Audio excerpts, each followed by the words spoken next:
نحمدہ و نصلی علی رسول الکریم، اما بعد، فاعوذ باللہ من الشیطان الرجیم، بسم اللہ الرحمن الرحیم۔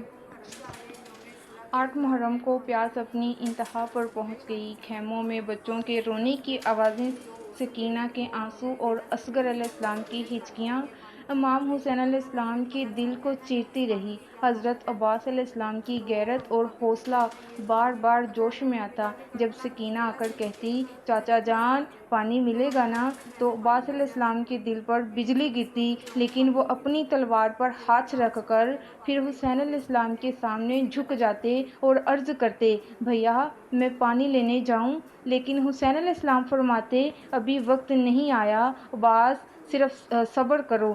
8 محرم کی شام یزید لشکر نے خیموں کے اور قریب آ کر گھوڑوں کو دوڑایا، نیزے تان کر خوف پھیلایا اور بیویوں کے دل دہلا دیے، لیکن زینب علیہ السلام نے بچوں کو گلے لگا کر کہا، میری بچیوں حوصلہ رکھو، ہمارے بابا علی علیہ السلام کا خاندان مصیبت سے نہیں ڈرتا۔ اصحاب حسین علیہ السلام بھی بے چین ہو گئے، بھوک اور پیاس سے کمزور جسم لیکن ارادے فولاد جیسے۔ کسی نے بھی امام حسین علیہ السلام کا ساتھ چھوڑنے کا نہیں سوچا۔ رات کو سکینہ علیہ السلام امام حسین علیہ السلام کے پاس آ کر سسکیوں میں بولی، بابا اصغر علیہ السلام کے ہونٹوں پر دراڑیں پڑ گئیں، کیا پانی ملے گا؟ حسین علیہ السلام کے آنسو بہہ نکلے، لیکن زبان سے صرف صبر صبر صبر۔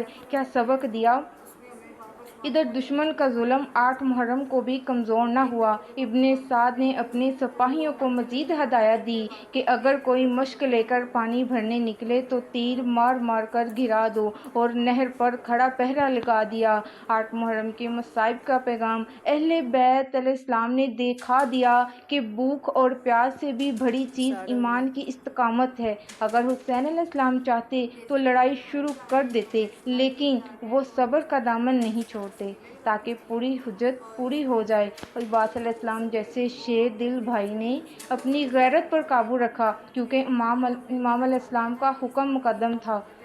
8 محرم کی رات اہل بیت کے خیموں میں آنسو اور سجدے ایک ساتھ تھے۔ کوئی اللہ سے رحمت مانگ رہا تھا، کوئی بچوں کے لیے دعا، اور کوئی زینب علیہ السلام جیسی بی بی سکینہ علیہ السلام کے سر پر ہاتھ رکھ کر تسلی دے رہی تھی۔ یہی وہ درد ہے جو قیامت تک دلوں کو ہلا دے گا کہ حسین علیہ السلام اور ان کے خانوادے نے کتنا بڑا صبر کیا، صرف دین کی بقا کے لیے۔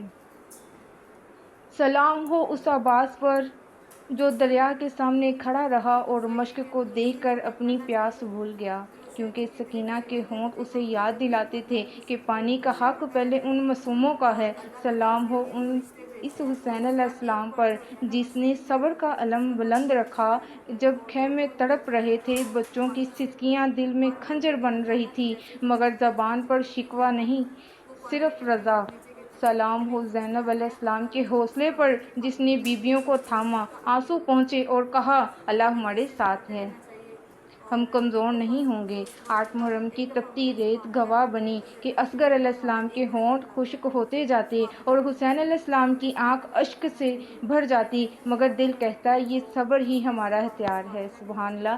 سلام ان مشکوں پر جو خالی رہی لیکن وفا سے لبریز تھی۔ سلام ان قدموں پر جو دریا کی طرف بڑھے لیکن حکم امام پر ٹھہر گئے۔ یہی تو ایمان کا امتحان تھا جو صرف سید زادے دے سکتے تھے۔ 8 محرم کا دن آج بھی اہل وفا کو صدا دیتا ہے کہ حق پر چلنا ہے تو صبر کی آگ میں جلنا پڑے گا، اور حسین علیہ السلام کا قافلہ آج بھی ہمیں ہمت اور عظمت سکھاتا ہے۔ وَمَا عَلَيْنَا إِلَّا الْبَلَاغُ الْمُبِينُ۔